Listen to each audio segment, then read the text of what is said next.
Hi, I'm Tom Kurski with Livonia Fire and Rescue, and I'd like to remind you of some cold weather safety tips during the winter months.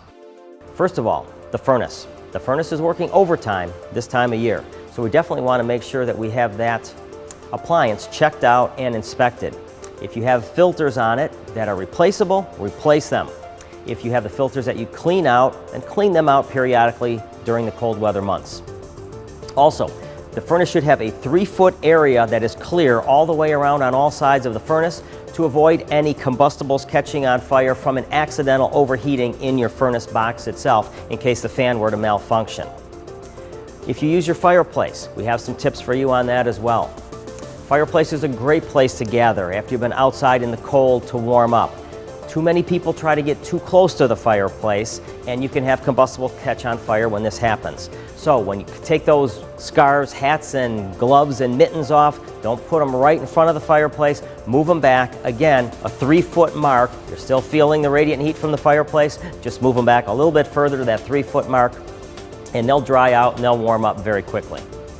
Also, you should have your fireplace cleaned and inspected by a professional at least once a year. And if you use it a lot, maybe even twice a year, such as if you have a wood-burning stove that you use for a good portion of the heat inside of your home. The kids, keep them 3 feet away from the fireplace as well. I know they like to get nice and close and cuddle up to that fire, and maybe bring some blankets and things like that. But if those blankets get too close to the fire, we could have an accidental fire starting there as well. So we don't want to do that. Have a little rule, 3 feet away from anything combustible such as the fireplace. Also, the space heater, same 3-foot rule applies here. The newer space heaters are much more safety conscious than the older ones. The older ones caused a lot of fires because they didn't have some of these safety features designed in as the new ones do. The new ones have temperature sensors. They get too hot, they shut themselves off. They have tip-over switches on them.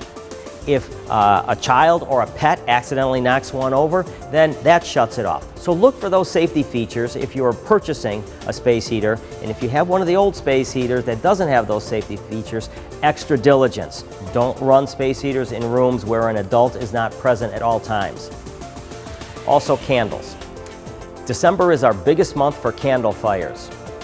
Surrounding that, our November and January are also high up on the list as well. So we'll take into account some safety tips for candles. Do not bring candles into the bedroom. Don't burn candles in rooms where people are not occupying them. Blow candles out when you leave the room or step out for the evening or go to bed at night.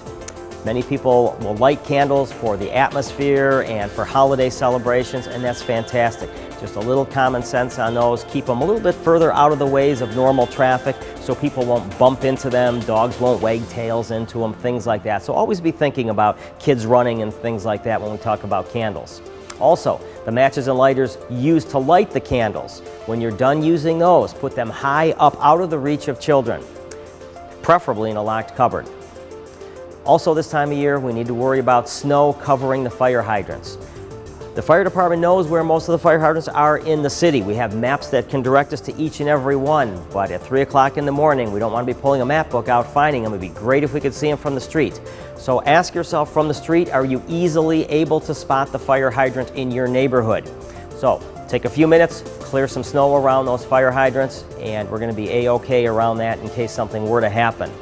If you have an elderly neighbor, maybe a hydrant in front of their house, go over there, clean it out a little bit for them. We don't want to put them through too much strain this time of year. Thanks for considering these cold weather fire safety tips. If you need any more information, feel free to call us at 734-466-2444.